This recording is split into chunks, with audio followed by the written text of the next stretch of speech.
Vous savez, des fois, on dit « ça va bien », le monde pense que c'est une question, mais en réalité, c'est une affirmation.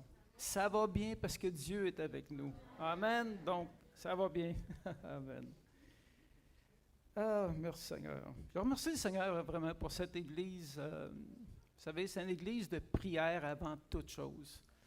Et vous savez, le matin, si vous ne nous voyez pas, c'est parce qu'on est ici à côté, on est en train de prier. Et le matin aussi, c'était encore spécial. Vous savez, quelqu'un lève la main, il y a un problème, on prie pour ça et c'est vraiment une bénédiction. Vous savez, sans prière, il n'y a rien qui se fait. Parce que l'Église est à lui. C'est lui qui nous a rachetés, c'est lui qui nous a transformés et c'est lui qui nous rend aptes à le servir. Amen. Merci Seigneur. Vous savez, on continue ce matin, c'est le dernier dimanche sur le thème « Combattre le bon combat ». Amen. Et vous savez, je ne sais pas si vous êtes comme moi, mais un des combats, c'est évangéliser, parler du Seigneur. Et on sent à l'intérieur qu'on a des combats avec ça. Mais n'est-ce pas que c'est le bon combat? Que c'est le combat qu'on doit livrer? Vous savez, l'enjeu, c'est la vie éternelle de ceux qu'on côtoie. Et des fois, on dirait qu'on est comme, je ne sais pas, on ne réalise pas l'importance. Vous savez, quand on a commencé, j'avais un groupe de prière qui se faisait à la maison, et puis on allait passer des pamphlets. Et on passait des pamphlets. Moi, j'avais mis un élastique après le pamphlet pour les accrocher à la poignée de porte. Disons que ce n'était pas une grosse évangélisation. Ce n'était pas tellement un bon témoignage. Là. Dans la semaine, le Seigneur dit « Est-ce que tu as honte de moi? » « Non, Seigneur, excuse-moi. » Fait que la semaine d'après, on a enlevé l'élastique et on a commencé à cogner aux portes. Et ça a été bénissant, je peux vous dire. Et quand le monde a commencé, c'est comme après ça, il ne voulait plus arrêter. Il disait « Hey, Luc, quand est-ce qu'on y va? » C'est comme on sent à l'intérieur la joie du Saint-Esprit à évangéliser. Et ça a été vraiment quelque chose d'extraordinaire. Mais comme on disait, vous savez, l'enjeu est grand. L'enjeu, là, c'est leur vie éternelle. Et c'est la vie pour ceux, vous savez, pour notre famille, pour ceux qu'on côtoie, pour ceux que Dieu met sur notre route. Ils ne sont pas là par hasard. Je me rappelle, moi, quand j'ai commencé, je ne connaissais pas grand-chose. La Bible, honnêtement, j'étais vraiment pas...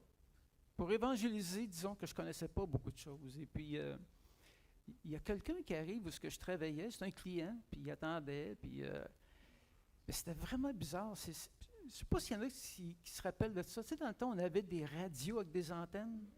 Il y en a qui se rappellent de ça? Puis là, pour pogner le poste, il fallait que tu te mettes... Et là, tu pognais le poste, tu sais. Là, tu attendais la chanson, tu sais. Là, tu bougeais. Et là, ce monsieur-là, il est là. Et là, j'avance. Et quand je me tourne vers lui, j'ai un cantique du Seigneur qui vient. Puis là, je me tourne, puis le cantique part. Je dis, ça, c'est bizarre, tu sais.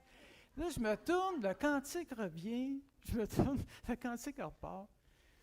Là, je dis au monsieur, je dis, écoute, c'est vraiment bizarre. Mais moi, je suis chrétien, puis quand je me tourne vers toi, Dieu me donne ce chant-là pour toi. Ah, il dit, ça se peut pas. Il dit, moi, là, il dit, je voulais devenir prêtre. Et là, tu me dis ça. Vous savez, je ne connaissais pas grand-chose, mais Dieu le savait, par exemple. Et le monsieur était touché. Il ne connaissait pas beaucoup de choses parce que lui, il pensait que servir Dieu, c'était être prêtre, mais Dieu savait quoi y dire, même si moi, je n'avais pas toute la connaissance. Et ça a été spécial. Ma mère, c'était comme ça. À un moment donné, on faisait la vaisselle, puis je m'approche, j'avais un chant. C'était quelque chose comme donne-les, tu sais, donne-les tes fardeaux, donne-les au Seigneur. Tu sais. Là, j'approche, je dis, c'est drôle, mais je dis, quand j'approche de toi, j'ai ce chant-là. Elle dit, oui, elle était pleine de, de choses. Puis elle dit, oui, c'est ça. Je me suis aperçu que c'était pas si compliqué évangéliser.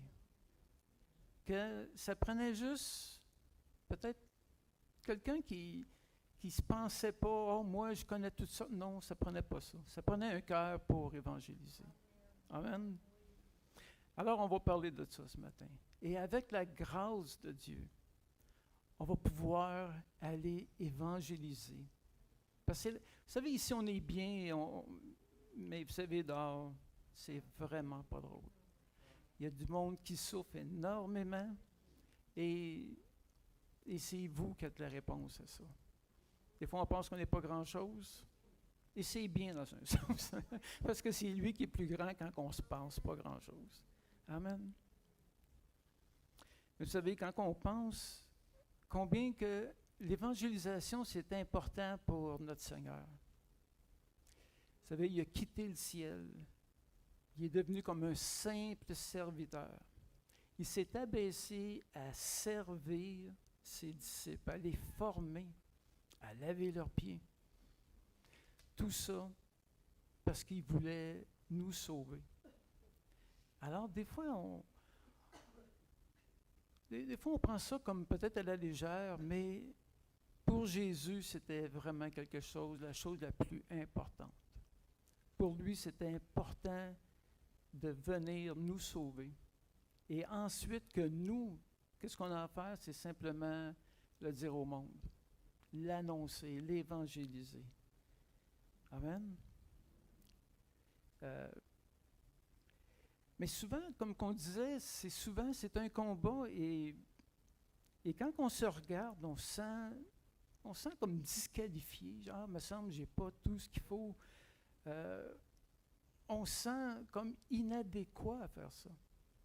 Mais je bénis le Seigneur que les petites choses qui étaient la radio, toutes ces choses-là, que ça m'a quand même montré que non, j'ai pas besoin de savoir beaucoup de choses. J'ai juste besoin d'être utilisé par Dieu comme lui veut et Dieu fait son œuvre. Mais, vous savez, une des plus grandes évangélisations qu'il y a eu, ça a été la libération du peuple de Dieu qui était en Égypte. Combien est-ce que les Égyptiens leur rendaient la vie pénible? Comment est-ce qu'ils sont oppressés par l'ennemi? Et vous savez, il y a des personnes alentour de vous que l'ennemi rend la vie très difficile et qui sont très oppressés aussi. Alors, si vous voulez, on va tourner dans Exode 3, à partir du verset 7. Amen. Et ça, c'est vraiment, regardez bien, ça, là, c'est vraiment le cœur de Dieu. Dieu, là, ce matin, il va ouvrir son cœur à comment lui voyait ces choses-là. Et regardez bien, Dieu, celui qui, il n'y a aucun besoin de Dieu. Dieu est Dieu est Dieu. Dieu a un royaume, Dieu est Dieu. Mais qu'est-ce qui vient toucher son cœur? Et voici ce qu'il dit. L'Éternel dit, j'ai vu la souffrance de mon peuple qui est en Égypte. Et j'ai entendu les cris qui lui font pousser ses oppresseurs, car je connais ses douleurs. Je suis descendu pour le délivrer de la main des Égyptiens et pour le faire monter dans ce pays, dans un bon et vaste pays, dans un pays où coule le lait et le miel, dans les lieux qu'habitent les Cananéens, les Hétiens, les Amoréens, les Phérésiens, les Léviens, les Ébusiens. Voici, les cris d'Israël sont venus jusqu'à moi, et j'ai vu l'oppression que leur font subir les Égyptiens. Alors il dit, maintenant, vous savez, il parlait à Moïse, il disait, maintenant, va, je t'enverrai auprès de Pharaon, et tu feras sortir d'Égypte mon peuple, les enfants d'Israël. Ça, c'est le cœur de Dieu. Et Dieu est en train de dire ça à Moïse. J'ai vu toutes ces choses-là. Maintenant, je t'envoie. Il y a deux choses qu'on peut dire. Il y a un pasteur qui disait tout le temps ça. On peut dire « ouch » ou « amen ».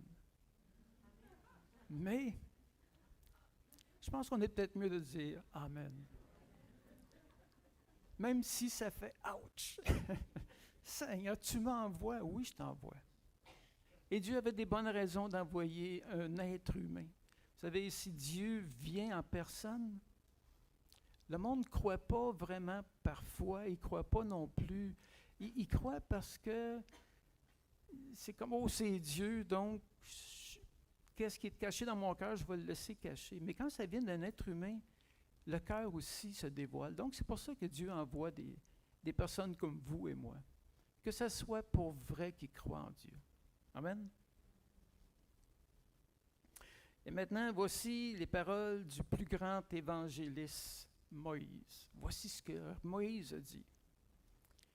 Alors, au verset 11, ça dit, Moïse dit à Dieu, qui suis-je pour aller vers Pharaon pour faire sortir d'Égypte les enfants d'Israël? C'est une bonne question. Oui, mais qu'est-ce que je suis, moi, pour faire une œuvre comme ça? Et c'était une bonne question. On s'aurait dit, mais Dieu avait choisi Moïse, un homme imparfait, et qui, à ses propres yeux, était loin d'être le meilleur candidat. Il me semble que, on se dit, il me semble que oui, je suis un peu comme ça moi aussi. Il me semble, Seigneur, tu pourrais utiliser quelqu'un de bien mieux que moi. Tu pourrais utiliser quelqu'un il me semble, il y a des candidats, il me semble, lui, il aurait vu son frère, vous savez, Aaron, il me semble que lui pourrait y aller. Parce que vous savez que Moïse avait un défaut de langue, il bégayait. Et Dieu dit, va, et toi tu y vas. Et des fois, on se sent comme ça, on ne se sent pas adéquat. Mais c'est vous que Dieu a choisi. Et Dieu a une bonne raison pour ça. Parce que si Dieu peut utiliser quelqu'un comme moi avec une affaire de radio, il peut utiliser n'importe qui. J'avais aucune connaissance pour évangéliser. Et au verset 12, Dieu dit, « Je serai avec toi. » Et ça, c'était la clé. Voici qui était Moïse. Dieu était avec lui. Et Dieu est avec vous.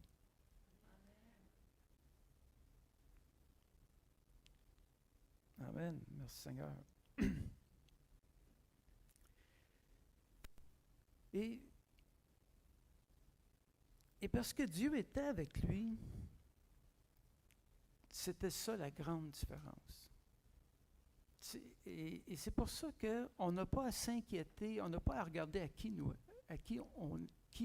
est-ce qu'on est, mais regarder vraiment à Dieu qui il est. Et si Dieu nous envoie, Dieu va faire un œuvre au travers de nous, même si on est imparfait. Et Dieu continue au verset 12, il dit, « Et ceci sera pour toi le signe que c'est moi qui t'envoie. Quand tu auras fait sortir d'Égypte le peuple, vous servirez Dieu sur cette montagne. » Autrement dit, vous servirez à l'Église. Vous savez, une montagne, c'est un lieu qui est élevé. Et c'est ce que Dieu veut. Il nous appelle à une vie élevée, une vie utile à servir Dieu. Vous savez, on peut vivre notre vie chrétienne sans être vraiment utile. Mais moi, je ne veux pas être inutile. J'aime mieux être utile dans son royaume. Je pense que tout le monde ici, c'est ce qu'on veut aussi. Et, vous savez, Dieu leur disait, ils vont me servir sur une montagne. Vous savez, qu'est-ce que Dieu appelle? C'est pas qu'on soit asservi, mais qu'on soit au-dessus de ça. Une montagne, c'est en haut des choses. Vous savez comment est-ce que le monde vit? On n'a qu'à regarder les nouvelles, on regarde certains programmes, mais Dieu nous appelle à vivre au-dessus de ça. Dieu nous appelle aussi à ne pas s'inquiéter pour toutes sortes de choses, malgré que le monde s'inquiète. Alors, quand que Dieu vous appelle à aller sur sa montagne, autrement dit, vous êtes au-dessus de ces choses-là. Vous savez, vous pouvez avoir une joie qui est surnaturelle. Vous pouvez faire des choses surnaturelles parce que vous n'êtes pas dans la vallée, vous êtes plus haut que ça. Vous savez, Dieu vous a donné la puissance. Dieu vous a donné la puissance sur toute la puissance de l'ennemi. Vous savez, vous pouvez, en son nom, guérir des malades. En son nom, vous pouvez chasser des démons. Alors, vous voyez, quand Dieu dit, voici le signe, c'est qu'ils vont venir me servir sur la montagne. Alors, c'est là que Dieu nous appelle. Il nous appelle à être au-dessus de toutes ces choses que le monde vit, tout ce que l'ennemi peut faire comme dommage. Non, Dieu vous appelle au-dessus de ça. On était bénis ce matin, on avait un frère qui disait que des problèmes avec sa fille, l'accouchement, et l'équipe a dit non, ça ne se passera pas comme ça. On va prier pour ça. On va prendre autorité sur ça. Pourquoi? Parce qu'on est sur la montagne. Et c'est là que Dieu vous appelle. C'est pas une bonne nouvelle? Amen. Merci Seigneur. Alors Moïse continue au verset 13 avec... vous savez, Moïse, il se regardait beaucoup lui-même et dit, mon ami, je pense que Seigneur, je sais que normalement tu ne fais pas d'erreur, mais cette fois-ci, je pense que... Amen. Alors Moïse dit à Dieu, j'irai donc vers les enfants d'Israël, je leur dirai, le Dieu de vos pères m'envoie vers vous, mais s'ils me demandent quel est son nom, que leur répondrai-je? Vous savez, il demandait le nom de Dieu parce qu'il y avait beaucoup de dieux. Il y avait beaucoup de différentes choses. Et dans le monde, c'est un petit peu comme ça aussi. Oui, mais moi je pense que, et en réalité, c'est des dieux.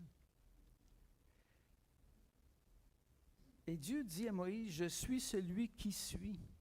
Et il ajouta, c'est ainsi que tu répondras aux enfants d'Israël. Celui qui s'appelle Je suis m'a envoyé vers vous.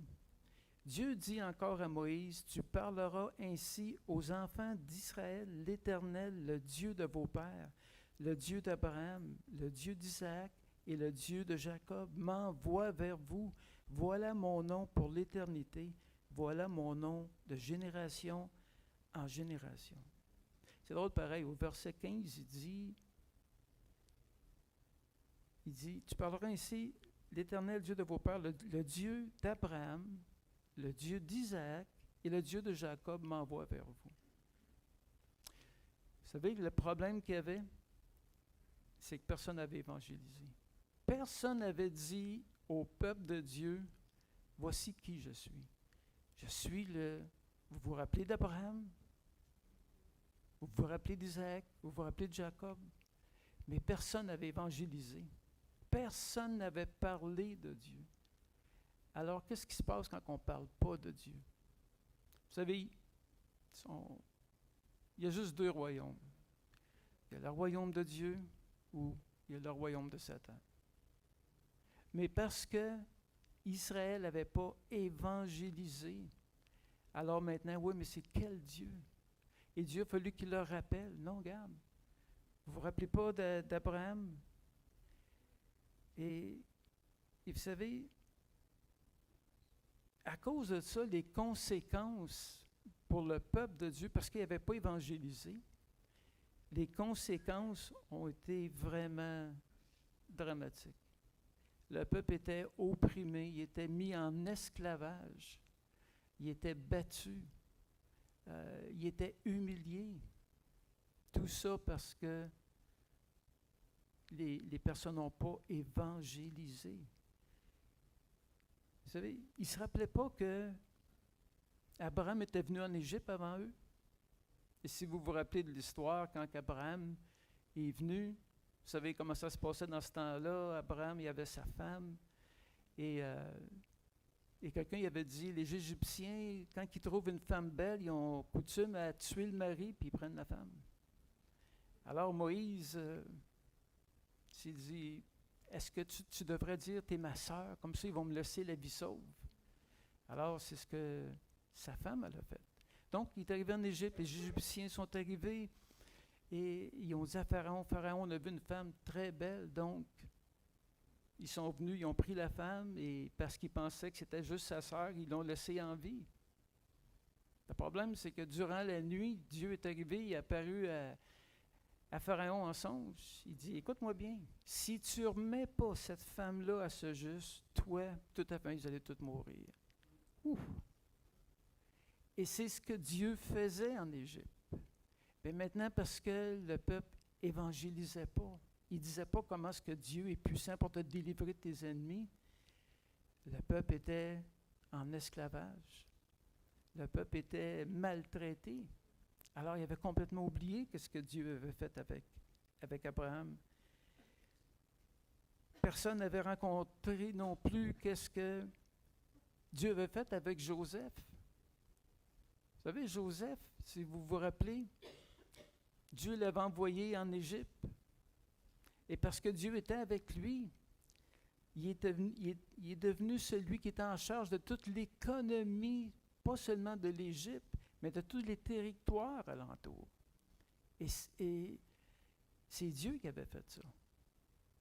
Alors, vous voyez qu'est-ce que le peuple en Égypte vivait et qu'est-ce que Dieu faisait. C'était deux choses complètement différentes. Et le peuple n'avait pas été enseigné sur ces choses-là. Le peuple de Dieu n'avait pas été, comme on dit, évangélisé.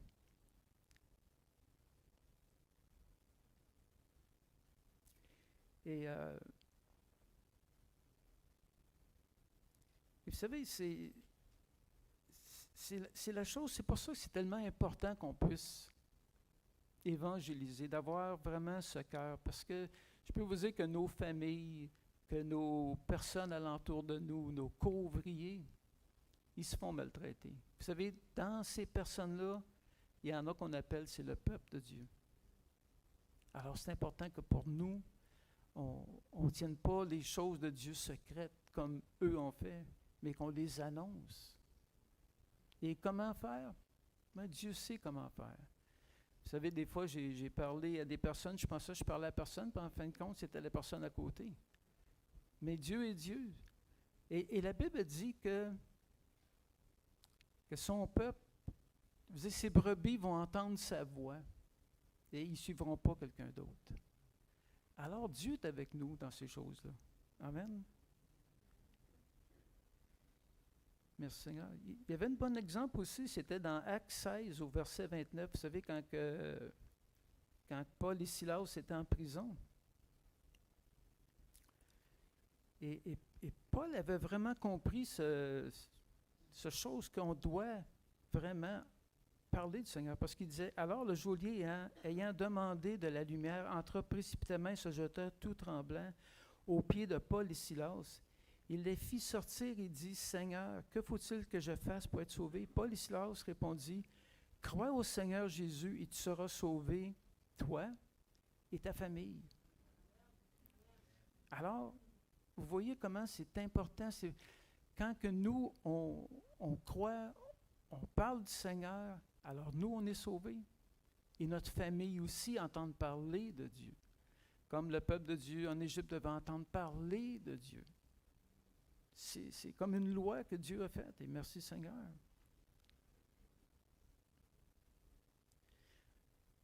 Vous savez, aujourd'hui, on connaît plus de choses dans la Bible, mais il y a des lois qui sont autant dans l'Ancien Testament qui sont dans le Nouveau Testament.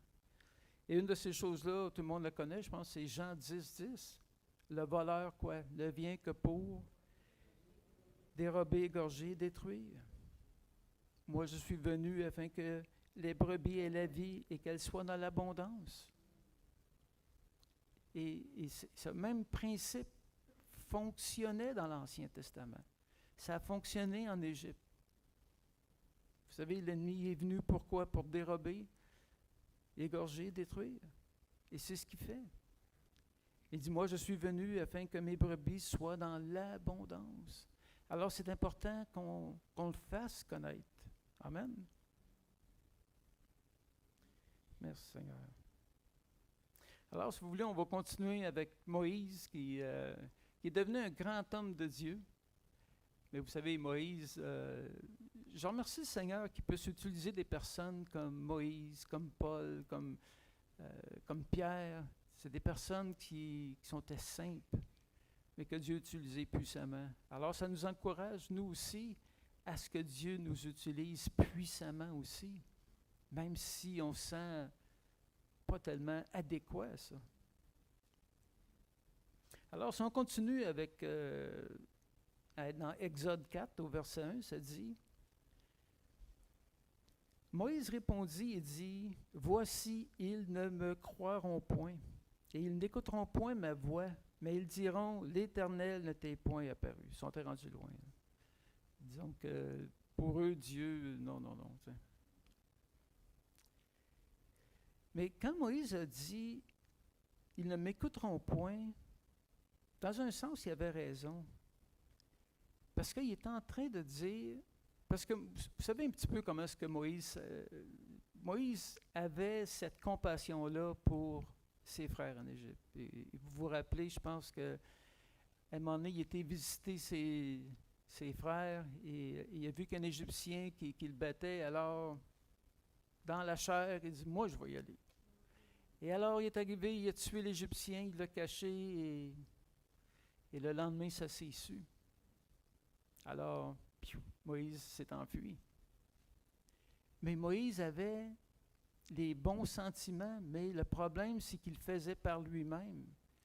Et si on essaie d'évangéliser par nous-mêmes, on peut avoir des difficultés. Il faut qu'on laisse le Saint-Esprit agir. Et c'est ça la clé. C'est pour ça que Moïse était rendu comme, moi je ne suis plus rien, je l'ai essayé, ça ne marche pas, oublie ça. Mais Dieu dit, non, ça ne marche pas comme ça.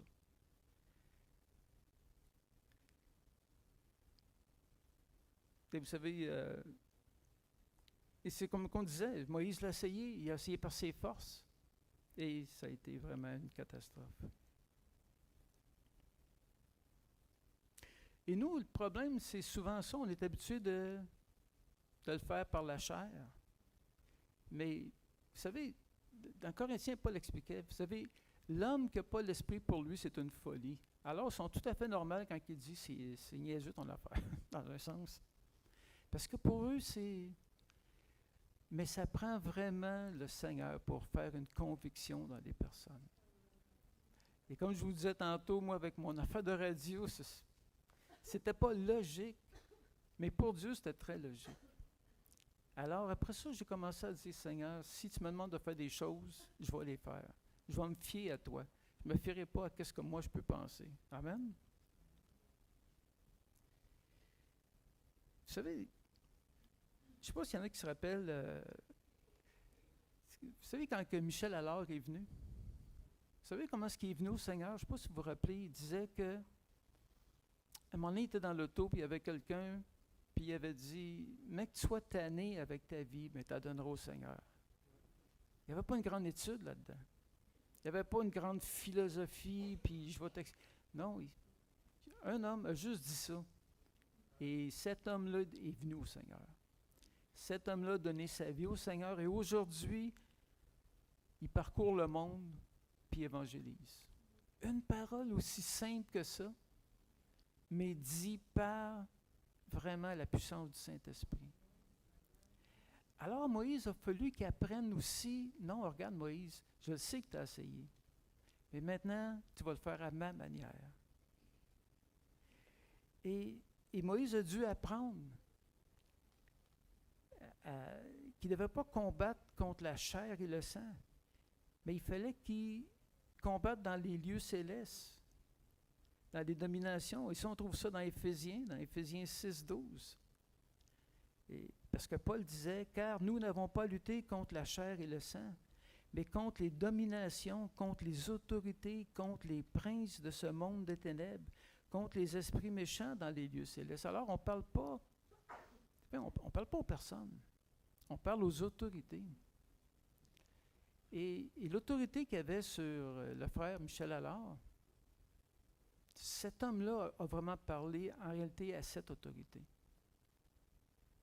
Et Michel a été complètement libéré et aujourd'hui, c'est un homme qui évangélise. Mais il faut qu'on apprenne, nous aussi, à parler par l'Esprit. Vous savez, quand Dieu vous donne de dire quelque chose, on fait juste le donner. Et peut-être que ça n'a pas de l'air tellement spirituel, mais Dieu sait, par exemple. Amen.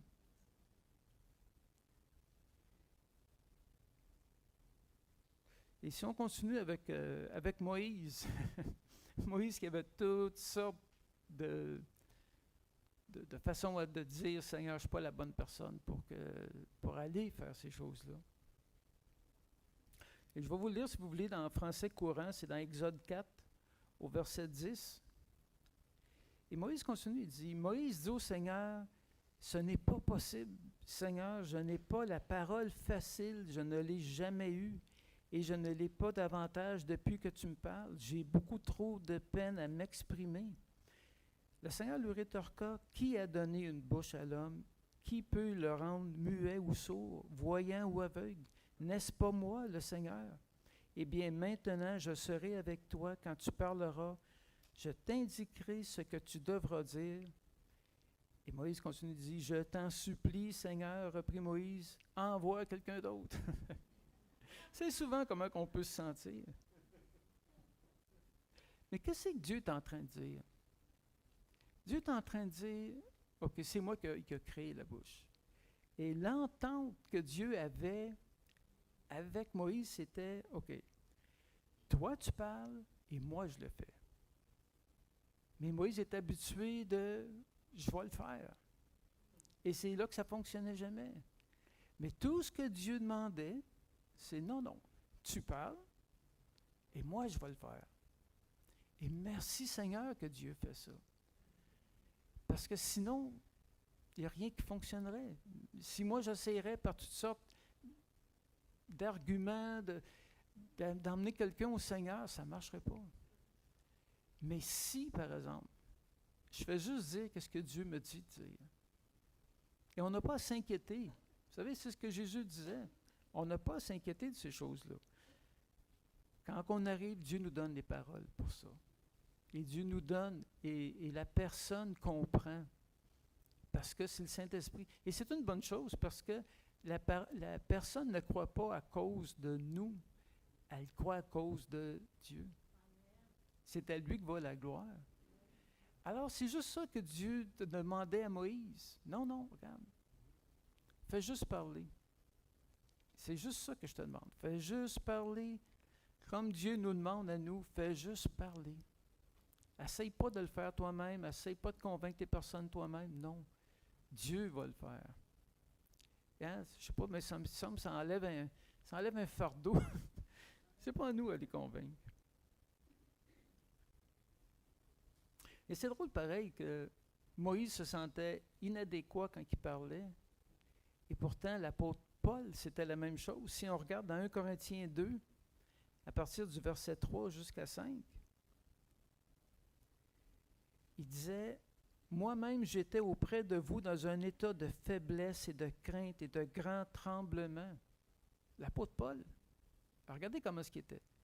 Il disait, « J'étais auprès de vous dans un état de faiblesse, de crainte et de grand tremblement.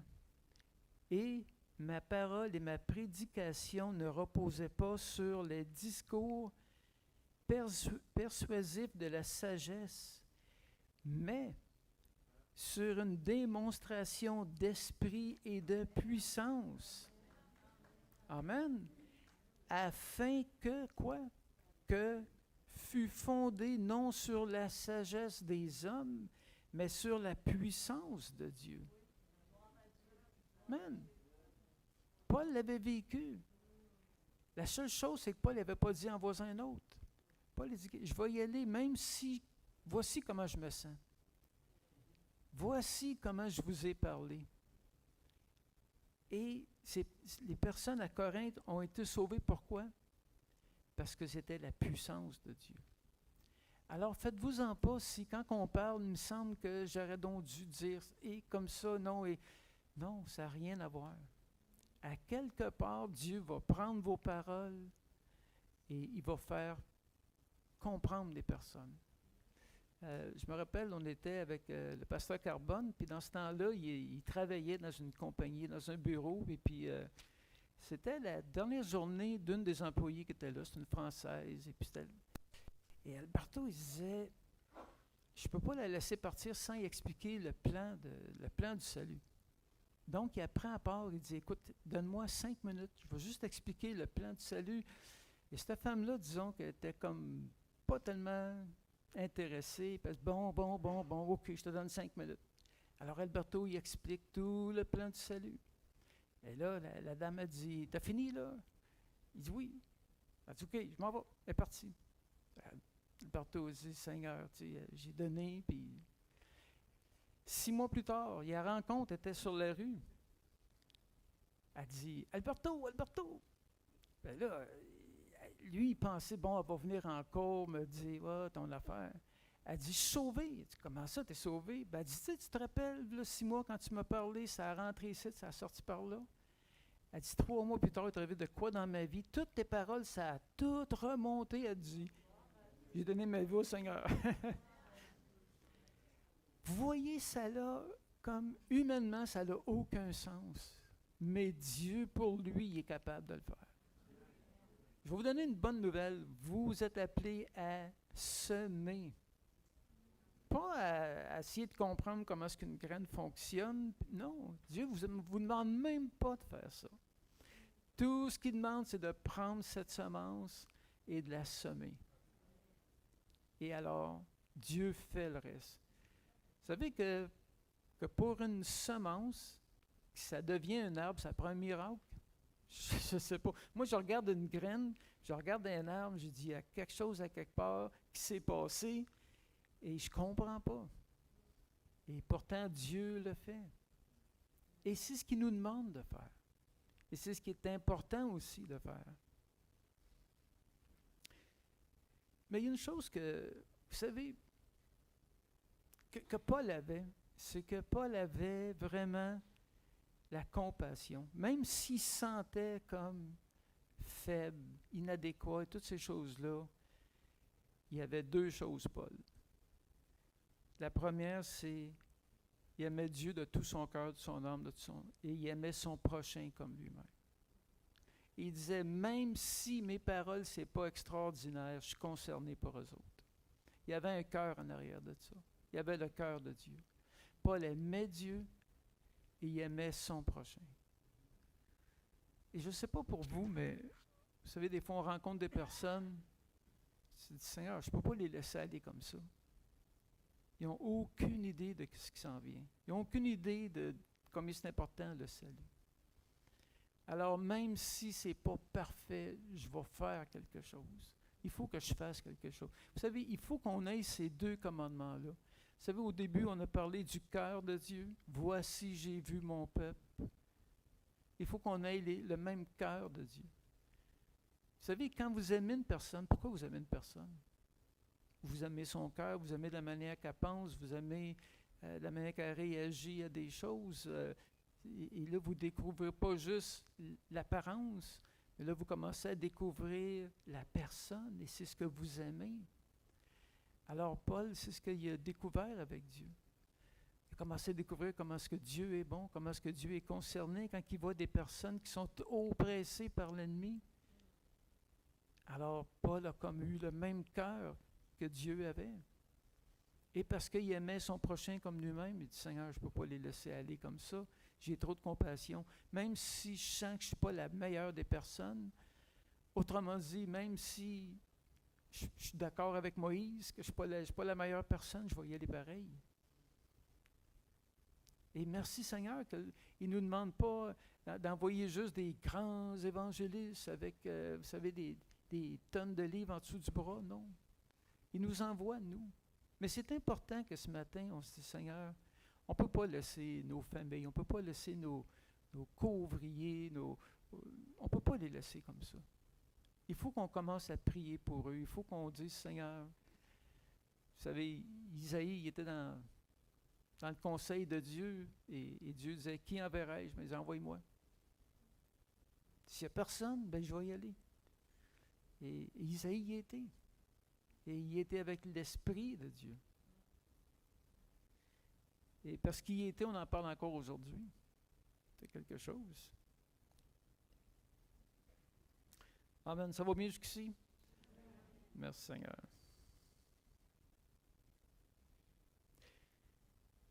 Je ne sais pas pour vous, mais vous savez, je commençais à regarder les difficultés qu'on peut avoir, les craintes qu'on peut avoir. Et Et pour moi, c'est un petit peu... On va le lire, puis vous allez voir. Si on revient au tout début de la conversation entre Dieu et Moïse, c'est dans Exode 3, au verset 5 à 6. Et Dieu dit, n'approche pas... Et Dieu est en train de parler à Moïse. Vous savez, il y avait le buisson ardent et Moïse avait tellement de choses à faire. Il dit, oh, on va prendre 5 minutes, je vais aller voir ce qui se passe là. Il y a un arbre qui brûle, mais qui ne brûle pas. On va aller voir ça. Donc, il était là. Et Dieu y a parlé. Et ça dit, Dieu dit, n'approche pas d'ici, ôte tes souliers de tes pieds, car le lieu sur lequel tu te tiens est une terre sainte. Et il ajouta, je suis le Dieu de ton père, le Dieu d'Abraham, le Dieu d'Isaac, le Dieu de Jacob. Moïse se cacha le visage, car il craignait de regarder Dieu. C'est drôle, pareil, Dieu est en train de dire, enlève tes souliers, car le lieu où tu tiens, c'est un lieu saint. Et regarde bien les deux choses qu'il y a avec des souliers. Premièrement, un soulier, c'est fait pour que tu te fasses pas mal quand tu marches, n'est-ce pas? Dieu est en train de dire à Moïse, regarde, viens, mais enlève tes souliers, je ne te ferai pas de mal. Je ne te ferai rien qui va te faire du mal. Et il y a des fois, on dirait que Dieu nous demande des choses, puis on a comme une crainte. On a comme une crainte, surtout, point de vue évangélisation, on va se faire mettre de côté. On va passer pour un bizarre. Mais Dieu dit non, garde, aie aucune crainte. Enlève, qu'est-ce qui t'empêche là d'être connecté à moi? Enlève ça. Tu n'as pas à avoir peur. Et on n'a pas à avoir peur d'évangéliser. On n'a pas à avoir peur de parler du Seigneur. Et c'est une crainte qu'on a. Donc, on marche avec nos souliers. Oh, d'un coup que je me fais mal. Non, Dieu dit, regarde, enlève ça. Connecte-toi à moi. Tu vas voir ça. Je vais faire des grandes choses, puis je vais te faire du bien, et je vais bénir les personnes alentour de toi. C'est pas ce qu'il avait dit à Abraham? Je vais te bénir et ta génération aussi. Alors, il faut enlever des fois les choses qui nous empêchent d'être vraiment connectés avec Dieu. Amen. Et Dieu continue avec Moïse. Et il continue, c'est dans Exode 4, au verset 2.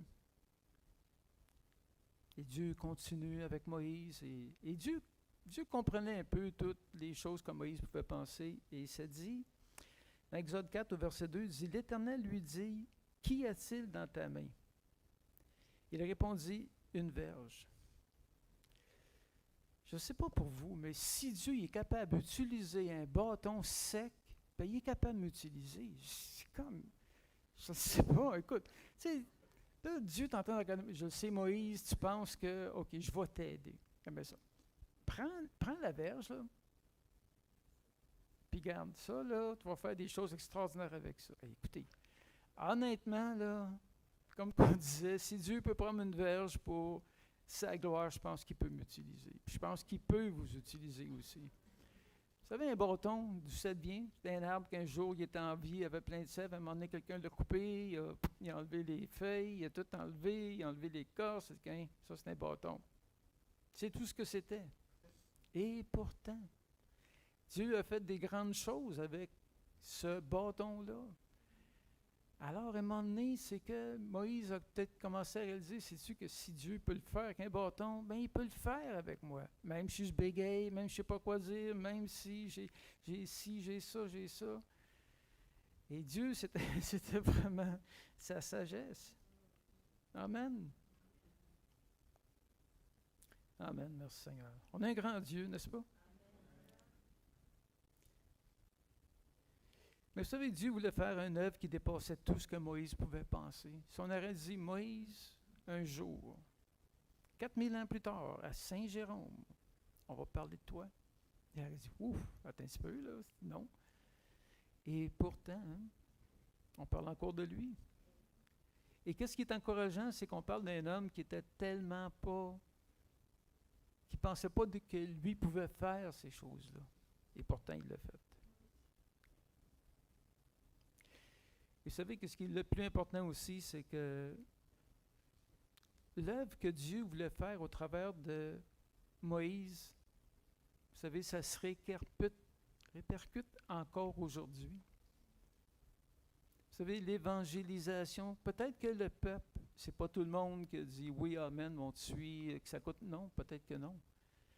Mais les enfants de ces personnes-là, vous connaissez l'histoire, quand ils sont rentrés dans la terre promise, avant de rentrer dans le désert, le peuple s'est rebellé. Mais l'œuvre a continué quand même. Même si eux, ils ont dit non, leurs enfants, eux, sont rentrés dans la terre promise. Les enfants de ces enfants-là ont continué à évangéliser. Les enfants des enfants des enfants de ces enfants-là ont continué. Et c'est arrivé jusqu'à nous. Et ça a commencé par un homme qui était tellement pas sûr de lui. Et pourtant, Dieu a fait une grande œuvre. Vous savez comment est-ce que Billy Graham est venu au Seigneur?